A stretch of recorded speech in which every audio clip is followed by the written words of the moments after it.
Assalamualaikum warahmatullahi wabarakatuh. Selamat siang para sobat SMI TV. Kali ini kita podcast bareng dengan Pak Wali Kota. Assalamualaikum Pak. Waalaikumsalam warahmatullahi wabarakatuh. Gimana kabarnya hari ini? Alhamdulillah sehat. Sehat. Jadi sekarang itu yang penting harus sehat dan kita harus jaga kesehatan, jaga prokes itu yang paling penting sekarang. Terutama masih PPKM juga ya Iya, Pak? masih PPKM, masih masa pandemi belum berakhir ya. Yang penting tetap semangat, positive thinking, prokes ya. Oke, kali ini kita bincang-bincang tentang termasuk juga alumni dari kita SMA Islam Pekalongan tentunya ya Iya. Pak. Pak Af ini juga termasuk dari alumni dari SMA Islam Pekalongan. Dan kita akan bincang-bincang sedikit tentang bagaimana sih di SMA Islam dan ada beberapa pesan dari guru-guru untuk Pak Af tentunya Pak. Iya. Terus oke, yang pertama saya mau menanyakan riwayat pendidikannya Pak Af tadinya dari SD mana, SMP mana, terus Iya. SMA-nya. Kalau saya kan keluarga besar Ma'had Islam ya. Iya. Saya TK di Ma'had Islam, SDI 2 juga di Ma'had Islam, SMP juga di SMP Islam, dan SMA-nya ya di SMA Islam. Alhamdulillah, yang penting dasar agama kita di sekolah Ma'had ini ya alhamdulillah sudah ada lah ya. Jadi sangat bermanfaat kita selama sekolah di Ma'had Islam. Tentunya lebih unggul ke agamanya kalau Ma'had Iya, itu ya Pak. pada waktu itu memang Ma'had Islam ini yang salah satu faktor kenapa kita sekolah di Ma'had, orang tua kita menyekolahkan di Ma'had ya karena salah satunya karena pelajaran agamanya itu. Oke. Kalau kuliah sendiri dulunya Pak Af di mana? Kuliah di UI, Universitas Islam Indonesia di Jogja. Jadi semuanya Islam nih. Islam semua. Ini ambil jurusannya apa gitu Pak? Ekonomi manajemen. Ekonomi manajemen. Oke. Terus nih masuk SMA Islam itu tahun berapa dan keluarnya tahun berapa Pak? Saya masuk SMA Islam berarti tahun 95 sebab saya lulus tahun 98. 98. Ya. Guru yang paling Pak Af kenal sampai sekarang ada? Guru yang masih ngajar mungkin Pak Eko ya, Pak Eko Pak Eko masih. Lugianto. Pak Oh, Eko iya. dulu, Pak Eko. Pak Eko. Kalau dulu sih banyak ya, senior-senior ada almarhum Pak Muslih juga mantan kepala sekolah sebelum Pak Eko. Pak Nurhan Pak? Pak Nurhan Oh, ya, iya, Nurhan. sekarang masih Iya. ya. Sekarang Masih, masih Pak Nurhan. Sempat menjadi wali kelas saya. Terus banyak lah. Terus Bu Humamah kemarin TU, almarhumah Bu Humamah kemarin menjadi TU. Juga kemarin sekitar 3 bulan lalu itu baru meninggal. Pak Najib Fathi almarhum juga itu guru saya. Dan dulunya kenapa kok memilih SMA Islam gitu, masuknya SMA Islam gitu? Kalau SMA Islam dulu terus terang lebih kepada dorongan orang tua. Ya, dorongan orang tua ya mungkin salah satu pertimbangannya itu. Jadi ya bismillah lah kita SMA Islam karena banyak alumni dari SMP Islam sendiri yang sekolahnya di SMA Islam. Iya. Kalau dulu alumni SMP Islam mungkin sekitar 50 sampai 60% ya masuk ke SMA Islam. Situasinya berbeda sekarang. Iya. Paling hanya 20%, maksimal Iya, 25% alumni SMP Islam yang masuk ke SMA Islam. Tapi udah jadi tradisi juga sih Pak. Mungkin dari dulu mungkin dari SMP ke SMA Islam lah sampai sekarang juga ada. Iya, masih kayak ada, tradisi gitu. masih ada. Terus kelebihan SMA Islam dibanding sekolah lain kalau katanya Pak Af gimana? Kalau kita melihat kelebihan, kalau menurut saya ya pribadi, kelebihan itu SMA Islam itu adalah dari kekeluargaan, ya kekeluargaannya itu yang lebih erat. Kalau yang lain-lain saya rasa masih umum saja lah ya. Jadi sampai sekarang pun alumni saya di SMA Islam juga masih kumpul-kumpul, kalau puasa itu masih buka bersama. Terus dengan guru-gurunya pun kita sudah menjadi kayak teman, kayak sahabat. Itu salah satunya ada Pak Fatoni yang sekarang menjadi anggota DPRD Kota Pekalongan. Itu walaupun mantan guru saya tapi sekarang kita bersahabat karena beliau di DPRD, saya wali kota, ya bersama-sama untuk membangun Kota Pekalongan. Jadi kalau SMA Islam itu saya lebih lihat kepada kekeluargaannya sangat luar biasa. Nah ini bicara tentang alumni nih Pak. Iya. Alumni kan istilahnya ya namanya alumni, kita maksudnya kita dari siswa kadang kan juga butuh istilahnya saran mungkin, Iya. ataupun bantuan mungkin berupa bantuan kayak pikiran atau gimana kalau misal SMA Islam ini mau ada milad kan Pak gitu kan. Iya, 58 itu 58 tahun. 58. SMA Islam 58 tahun itu ada milad. Nah, ini rencana teman-teman dari OSIS ini pengen membuat kayak istilahnya taksis tapi Iya. berupa dari SMA Islam cuma. Mm-mm. Nah, itu Banyak kan SMA kita Islam. pengen istilahnya gimana ya? Apa namanya? Perkumpulan para alumni. Kan alumni kan banyak yang sukses tentunya kan Iya, banyak banget. banyak banget yang sukses lah ini Teman-teman saya kan juga bisa banyak. jadi istilahnya motivasi sendiri buat anak-anak SMA Islam. Nah, itu komentarnya Pak A gimana kalau ada acara seperti itu? Ya, sebetulnya kalau untuk alumni sendiri, kalau untuk Ma'had keseluruhan ini semuanya sudah berjalan ya. Kita juga ada IAMI, Iya. Ikatan Alumni Ma'had Islam, itu juga semuanya sudah. Tetapi untuk yang dipeta-petakan dalam arti SD, SMP, SMA ini memang belum Belum ada. ada. Saya kurang tahu apakah Iya. saya kurang update atau kalau memang belum ada. Khusus untuk alumni SMA Islam ini belum ada. Iya. Ya saya rasa untuk ini tugasnya adik-adik semua ini ya, yang Iya. terutama dari SMA ITV mengupdate. Kita kan sekarang kan sudah zaman IT. Nah, saya Iya, yakin itu. adik-adik yang di sini dibandingkan zaman saya dulu, bandingkan saya sekarang pasti lebih Beda. melek IT Iya, sekarang. itu. Itu bisa mencari alumni-alumni SMA Islam yang lulusan SMA Islam yang sudah sukses Iya. di bidang apapun. Ya, di bidang apapun saya ada yang sudah jadi dokter, ada yang jadi pengusaha, apalagi banyak ya jadi pejabat, jadi olahragawan. Iya, Saya melihat oke. siapa itu? Muhammad Ridho itu. Muhammad Ridho itu juga lulusan SMA Islam dan dia sekarang sudah menjadi olahragawan, sudah masuk timnas ya, Iya. sepak bola sudah masuk timnas. Itu saya rasa nanti untuk dikumpulkan semacam apalagi menghadapi milad ini, saya rasa momen yang tepat kita mulai dulu ya, kita mulai kalau misalkan pada tahun ini bisa menjaring sebagian, pada tahun depan itu bisa lebih besar lagi. Jadi untuk data-datanya ya, saya rasa adik-adik ini nanti juga apalagi di kantor kan pasti ada. Mesti ada. Ya pasti ada. Ini yang paling banyak sih kalau lulusan Ma'had itu jadi pengusaha.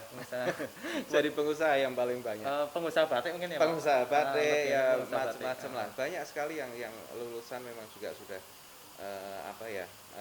yang sudah menjadi tokoh nasional juga ya. Tokoh nasional itu juga banyak. Cuman tidak terdeteksi atau tidak terakomodir. Nah, biasanya para tokoh-tokoh ini, para lulusan ini kalau tidak bahasa Pekalongan ini orang dijawil mereka juga dengan kesibukan masing-masing ya. Jadi harus dijawil, harus dikontak. Ini mau ada acara ini, saya rasa mereka pun pasti akan peduli dengan alma maternya. Sebab kalau memang dari apalagi dari satu yayasan gitu ya, kalau alumninya tidak berdaya ya pasti akan sulit. Jadi kita bisa merangkul alumni sukses yang di SMA Ma'had, saya rasa harus dimulai. Sebab di sekolah yang lain pun sudah melakukan itu, apalagi di negeri ya. Di negeri itu sudah melakukan itu, mereka sudah kompak, mereka sudah ada struktur pengurusnya ya, pengurusnya semuanya sudah berjalan. Lah ini dimulai dari adik-adik ini yang nanti. Mungkin ada enggak sih Pak program buat pemuda-pemuda yang membuat bisnis-bisnis kecil-kecilan gini Pak? Di pemerintah? Iya. Tentunya ada, kita lewat dinas dari Dindakop dan UMKM. Itu istilahnya apa ya, nanti pelatihan, bimbingan, dan mungkin modal kerja itu juga disediakan. Nah itu nanti untuk adik-adik terutama para pengusaha pemula gitu ya, pengusaha pemula itu juga ada. Nah di zaman sekarang sebetulnya itu lebih mudah ya, dalam membuka bisnis itu lebih mudah. Kita punya banyak teman, kita punya banyak followers, ya mau buka usaha itu lebih mudah, lebih enak. Kita pemasarannya juga lebih enak dan tidak seperti dulu ya, tidak seperti dulu. Saya juga sempat itu di kuliah itu ya jualan kaos, jualan batik waktu di Jogja itu ya kita nganter sendiri. Kalau sekarang kan nggak perlu ya buka harus online terus apa ya, tinggal Iya, tinggal kirim kirim. paket saya Tapi rasa dulu belum ada Android gitu ya Pak ya dulu. loh, HP aja Kemar- saya masih pegang HP Nokia. tahun 2000 Nah, lagi ada tahun dulu LTE 2000 itu. sudah kuliah baru pegang HP, dan dulu masih HP awal ya, HP awal. Nah, ini salah satunya adalah bimbingan dari para guru, bimbingan dari kepala sekolah, dan guyup rukun antar teman-teman saya. Kebetulan saya dulu kalau waktu kelas 1 saya dengan kelas 2 kelas 3 pun akrab dan Iya, sebagainya. Ini sebetulnya kalau untuk fasilitas sekolah sendiri, iya. untuk saat ini saya melihat terakhir saya ke SMA Islam itu sudah lebih maju dari Iya. fasilitas. Guru-gurunya pun masih muda-muda, saya yakin juga masih lebih milenial lah ya, Iya, lebih semangat. maju dalam teknologi. Tetapi memang dengan situasi dan kondisi sekarang, eh, ya tantangannya berbeda, tentunya tantangannya berbeda. Mudah-mudahan lah SMA Islam ini bisa selalu menghasilkan lulusan-lulusan atau alumni-alumni yang berjiwa kepemimpinan, Iya. berjiwa sosial, macam-macam lah, yang terutama untuk bisa memajukan Kota Pekalongan, bisa memajukan SMAI, terutama ya mudah-mudahan menjadi tokoh-tokoh nasional yang bisa menginspirasi. Iya, tentunya keinginan guru mesti kan muridnya jadi orang yang sukses, Ya, berguna bagi bangsa haruslah, dan negara, haruslah. tentunya gitu ya Pak. Nah ini kan eh, istilahnya mungkin Bapak punya nasihat paling teringat dari guru, mungkin ada nasihat dari guru yang paling Bapak ingat? Kalau nasihat dari guru banyak sebetulnya ya, guru-guru guru favorit pada waktu itu, tetapi memang ada beberapa lah, salah satunya yaitu mungkin dari Pak Nurhan, dari Pak Eko, beliau itu dari Pak Fatoni, dari Pak Musli almarhum, Pak Najib. Beliau itu waktu itu tipikal guru-guru yang tidak keras ya, tidak keras dalam arti bukan tipikal guru yang galak Iya. ya, bukan tipikal guru yang galak, tetapi beliau selalu memberikan contoh tauladan, dalam arti beliau itu santun, para guru-guru santun, jadi beliau itu memberikan contoh perilaku ya, contoh perilaku itu tadi, kalau di luar jam pelajaran kita bisa menjadi teman, kita bisa menjadi sahabat. Nah itu diteruskan sampai sekarang. Nah ini yang kita harapkan para guru-guru yang sekarang pun seperti itu, dalam arti terhadap murid itu tidak selalu memperlakukan antara guru dengan murid, tapi di luar jam pembelajaran kita bisa menjadi teman, kita bisa menjadi sahabat. Nah itu lebih terkenang, menurut saya lebih terkenang. Dulu salah satu guru favorit saya itu juga ada guru bahasa Arab, Ustadz Alwi namanya. Kalau sekarang rumahnya depan yang kandang sapi itu ya, Oh iya. yang sapi itu, Ustadz Alwi, beliau salah satu guru teladan karena beliau betul-betul tipikal guru yang ibadah.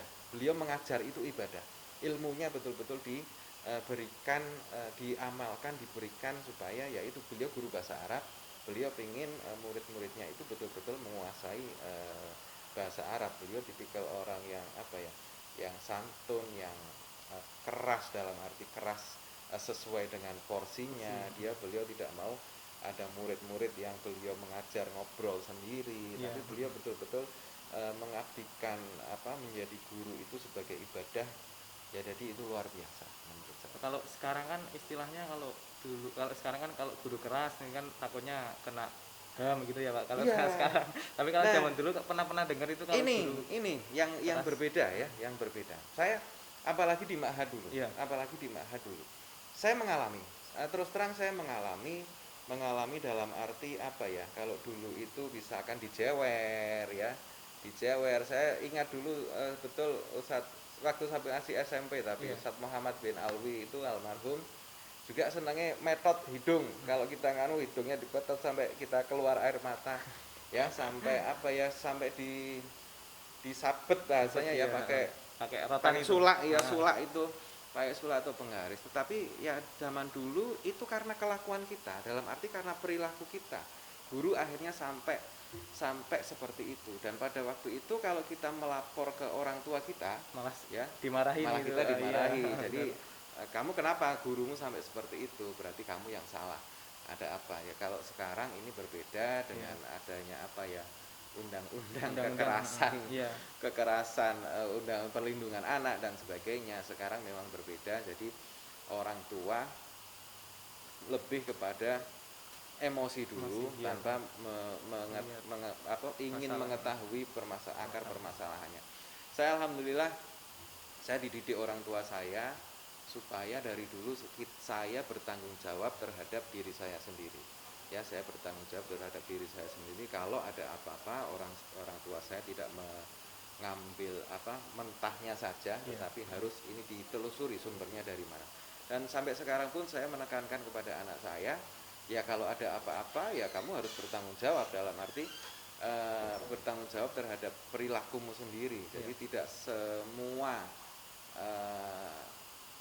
kita bela iya, anak kita, tetapi ya lebih kamu salah atau benar. Kalau benar kita sampaikan benar, kalau salah salah kita salah. sampaikan salah. Cuman, Itu dulu kita mengalami iya. semua itu. Tapi kalau sekarang ya kalau anaknya salah, kadang kalau misal kekerasan langsung orang tuanya malah itu Nah, ikut emosi gitu. iya, ikut emosi. Ini yang berbeda. Iya, Jadi ya memang zamannya berbeda ya. Ini untuk introspeksi kita sendiri, mungkin kalau memang zamannya sudah berbeda, baik kepada guru-guru pun harus lebih berhati-hati ya, karena belum tentu posisi guru itu salah, tetapi karena penanganannya yang salah, guru itu bisa disalahkan. Dan sudah ada kok beberapa kasus ya akhirnya sampai dipolisikan sama iya. orang tuanya. Gurunya masuk polisi karena kasihan gitu, Pak. Iya. Cuman ya memang zaman yang berbeda, Iya, memang aturan yang berbeda, memang undang-undang yang berbeda. juga. Ya semuanya seperti ini. Kalau dulu saya mengalami semua, Tapi ya gitu, kita malah takut lapor kepada orang tua, malah gantian kitanya dengan orang lebih tua. yang disalahkan, bukan orang tua malah membela kita. Ya, ngomong-ngomong Pak Wali Kota ini pernah istilahnya ikut organisasi enggak di SMA Islam? SMA Islam pernah. Nah. Saya tidak ikut OSIS pada waktu itu ya. Saya justru tidak ikut OSIS. Iya. Tetapi pecinta alam kita ikut, terus olahraga juga kita aktif. Jadi saya sendiri lupa ya kenapa dulu waktu SMA saya nggak ikut OSIS. Iya. Tapi malah justru saya aktif di yang lain.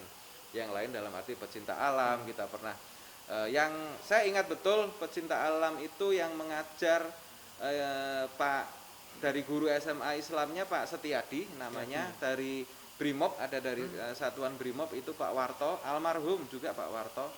Ini saya ingat betul, saya bersama pecinta alam SMA Islam bahkan sudah sampai ke Dieng, kita sudah kemana-mana lah istilahnya, latihannya sudah dilatih juga di Brimob untuk turun terjun dari dari atas menggunakan tali itu ya, semuanya lah kita ingat. Jadi untuk yang lain-lain kita aktif untuk olahraga sepak bola. SMA Islam itu sudah kemana-mana ya, tanding kemana-mana, untuk terutama Muhammad Ridho itu ya Pak, sampai prestasinya banyak itu mungkin. Muhammad Ridho di bawah saya jauh. Di bawah saya jauh.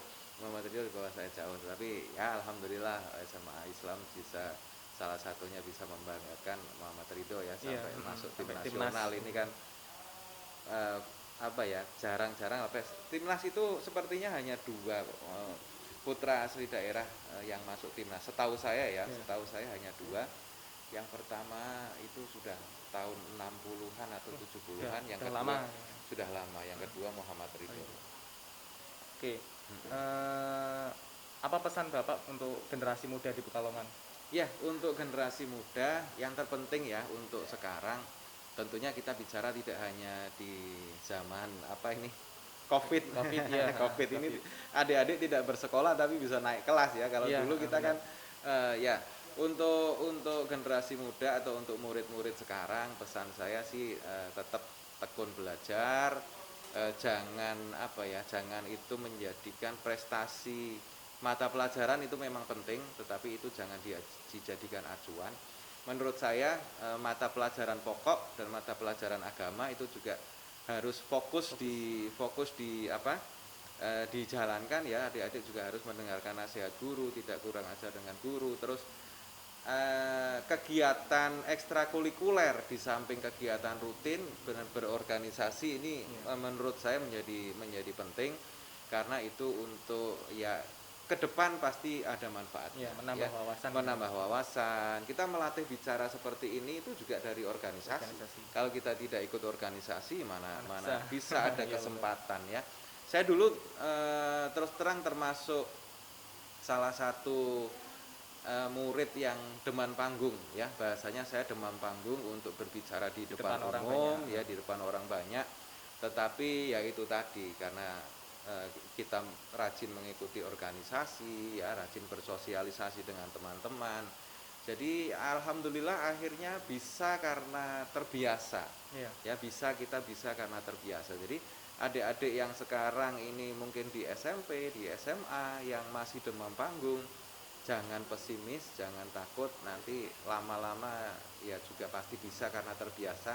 Iya. Ya contohnya saya ini ya. Contohnya saya ini. Saya juga bukan termasuk murid yang apa ya, di sekolah itu yang ranking ya, masuk Iya. masuk 3 besar ya, kita paling masih standar lah, masuknya 10 Sepuluh besar besar ya. ya. Bukan masuk yang 3 besar, kita juga tidak terlalu menonjol di pelajaran umum, tetapi ya itu tadi ya, yang penting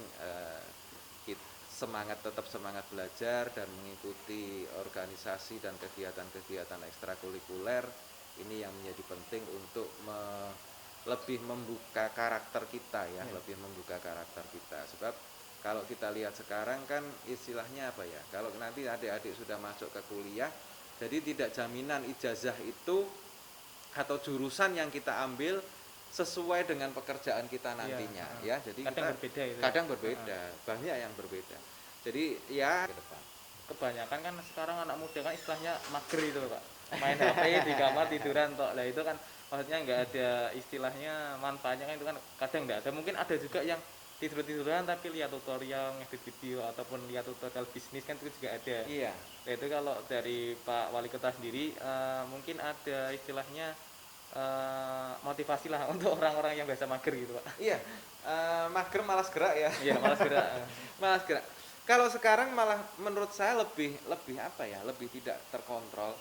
Seperti beda zaman saya dulu bersama teman-teman itu selalu berkelompok, dalam arti dimanapun kita selalu main bareng, touring motor bareng kemana, mengerjakan tugas ya bareng, semuanya bareng. Nah kalau sekarang ini lebih banyak yang individu ya, individu karena itu tadi mager dan hanya mainan HP, dunia sudah ada di dalam genggaman kita. Kalau dulu kan nggak bisa, jadi kalau kita mau apa ya, mau belajar, mau apa, mau beli sesuatu ya harus keluar, semuanya online, mau makan online, mau beli apa online, mau beli buku online, semuanya bisa online. Kalau dulu enggak. Kalau menurut saya, kalau orang tua diri kita tidak kontrol dan orang tua kurang mengawasi, itu justru lebih berbahaya.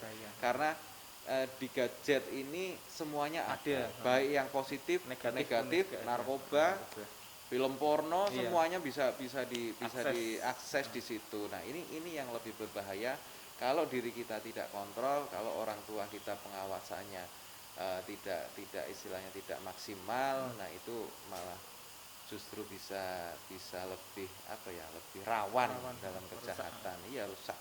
Karena ya itu tadi, semuanya dunia ada dalam genggaman. Terutama pemuda kan istilahnya emosinya kan tinggi ya Pak. Iya. Apalagi kalau ada berita hoax langsung di apalagi hoaxnya yang tentang pemerintah kan langsung tentang pemerintah, panasnya banget itu sekarang penyakit COVID, tentang apapun lah.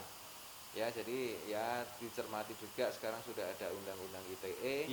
Ya, jadi kalau kita mau nge-share berita sesuatu harus dilihat dulu kebenarannya. Kadang berita yang sangat tidak masuk akal pun masuk kita langsung share. Ya, orang langsung share. Nah, itu yang berbahaya. Sekarang model penyiaran TV juga ya mohon maaf, ini kan ada yang istilahnya kalau TV kan mungkin kita butuhnya berita Pak ya. Sekarang kan kebanyakan beritanya itu berita artis, misalkan si artis A sekarang bisa makan nasi kan gitu. Kebanyakan berita kan yang istilahnya tidak bermanfaat. Iya, itu apa ya, konten pribadi pun yang kehidupan sehari-hari ya, itu justru lebih diminati. Ya ini kan kalau menurut saya memang pasarnya saja sih, terus apa ya, jadi mereka itu kalau entertainment itu kan menangkap apa yang masih ramai, menangkap apa yang masih diminati masyarakat. Jadi ya selama masih ada perimbangan berita yang positif, saya rasa nanti ya masyarakat lah yang memilih itu. Tapi akhirnya karena seringnya melihat video-video yang istilahnya pribadi dari orang itu sendiri ya Pak. Mm-mm. Pas ada berita yang beritanya sekiranya penting tuh anak pemuda mungkin enggak kelihatan kayak enggak dengar gitu.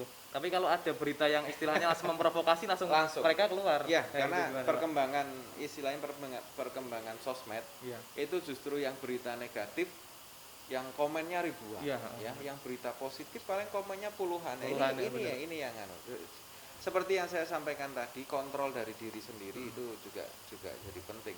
Ya, jadi karakter pribadi, penguatan karakter pribadi terhadap kontrol diri sendiri, ya harus pilah-pilah mana yang Baik, yang yang positif, mana yang mana yang baik, mana yang enggak. Apalagi sekarang kan dengan sistem pembelajaran online, Online. ya tentunya ya adik-adik ini akhirnya apa ya, pola hidupnya itu berubah, ya termasuk Iya. anak saya sendiri akhirnya pola hidupnya berubah semuanya. Akhirnya apa ya, ya lebih lebih sering main gadget karena mereka nggak bisa berinteraksi dengan teman-temannya, mereka nggak bisa berinteraksi dengan gurunya, ya hanya di rumah. Iya. Pembelajaran online pun sekarang hanya 1-2 jam, Iya, ya benar. setelah itu mau apa Iya, mereka. benar. Ini kan sedangkan kita sendiri kan istilahnya bekerja, kita tidak bisa menemani anak-anak kita.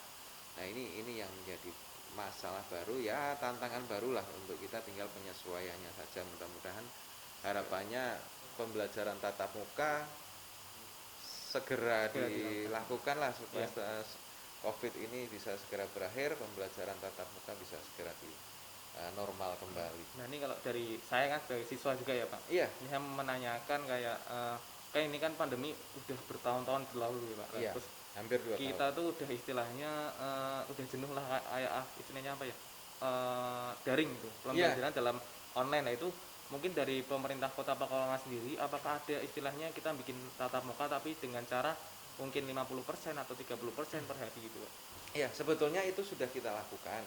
Ya, uji coba pembelajaran tatap muka. Itu sudah kita lakukan di beberapa SMA negeri dan SMP ya. Sebetulnya kemarin sudah berjalan dan tidak ada masalah. Iya. Karena tidak ada klaster dari sekolahan, tidak ada klaster dari pembelajaran tatap muka, dan semuanya itu betul-betul prokes dan dari pengawasan Dinas Pendidikan Provinsi. Bagaimana tata cara prokes itu harus dilakukan. Tetapi tiba-tiba ada PPKM varian baru, terus menjadikan PPKM, terus menjadikan pembelajaran daring, itu dihentikan lagi. Nah ini harapannya ke depan alhamdulillah di Kota Pekalongan juga penurunan angka masyarakat yang terkena COVID-19 sudah jauh menurun, sudah jauh menurun. Mudah-mudahan lah secepatnya tidak diperpanjang lagi PPKM darurat. Karena diperpanjang kita juga pusing. Bukan dari hanya pedagang ataupun masyarakat kecil, tapi siswa juga ngerasain. Siswa juga ngerasain. Terus apa ya? Bukan hanya pedagang kecil, pedagang UMKM mikro. Yang makro pun juga pasti terpengaruh. Para pengusaha hotel, para pengusaha wisata, para yang punya pabrik, buruh pabrik, semuanya kena sampai imbas. Ada yang istilahnya kan bayar gaji 50% gitu kan pas PPKM gitu. Untung aja tidak dirumahkan atau tidak di PHK, itu sudah alhamdulillah kalau sekarang. Tapi ada istilahnya pekerja yang istilahnya senang WFH itu ada loh Pak. Mungkin Pak tahu enggak itu? Pengertian WFH itu kan work from home ya, jadi bekerja dari rumah. Tetapi banyak yang dilakukan seperti PNS sendiri, ya ASN sendiri. Jadi WFH ya di rumah mereka tidak bekerja, tetapi ya betul-betul dianggap libur. Nah ini yang kadang tidak pas. Memang ada beberapa yang WFH betul-betul WFH, depan masih ada juga yang WFH tetapi ternyata di rumah libur dan tidak melakukan pekerjaan. Tapi kalau istilahnya orang yang udah biasa WFH kayak tukang sablon kan mau PPKM gimana terserah gitu. Ya ada beberapa jenis usaha yang memang tidak terpengaruh. Benar. Harus itu. Kadang kan ada orang yang bilang gitu, enggak serah urusan istilah gitu, urusan PPKM atau dia kan gitu. Kadang kan orang gitu. Nah ini terakhir Pak, ada beberapa guru yang istilahnya minta ke saya tolong kasih kesan dan pesan untuk guru SMA Islam. Oh iya. Ya. Pesan dan kesan saya selama saya sekolah di SMA Islam, alhamdulillah sangat bisa dibanggakan. SMA Islam sangat banyak kenangannya, Dan itu tadi bukan hanya dengan teman-teman kita istilahnya dengan sistem kekeluargaan, tetapi dulu dengan guru-guru pun ya masih banyak banget guru-guru yang tadi juga sebagian besar sudah saya sebut ya. Dulu banyak banget guru-guru yang apa ya, yang di luar jam pelajaran itu bisa menjadi teman kita, bisa menjadi sahabat kita, bisa menjadi ya apa ya, sharing teman, sharing dan sebagainya. Alhamdulillah sampai sekarang pun kita masih akrab kalau bertemu dengan mantan guru kita. Ya ini tentunya sangat bermanfaat ya, saya bisa sampai pada posisi ini pun tentunya berkat bimbingan para guru di SMA Islam juga. Sekali lagi saya mengucapkan terima kasih dan semudah-mudahan SMA Islam terus Berjaya. iya berjaya dan meluluskan para lulusan ini yang sukses dan berjiwa apa ya, berjiwa pemenang, berjiwa juara, pengen jadi nomor 1 lah Iya, pokoknya. benar. Ini satu kali lagi Pak, motivasi untuk guru dan siswa.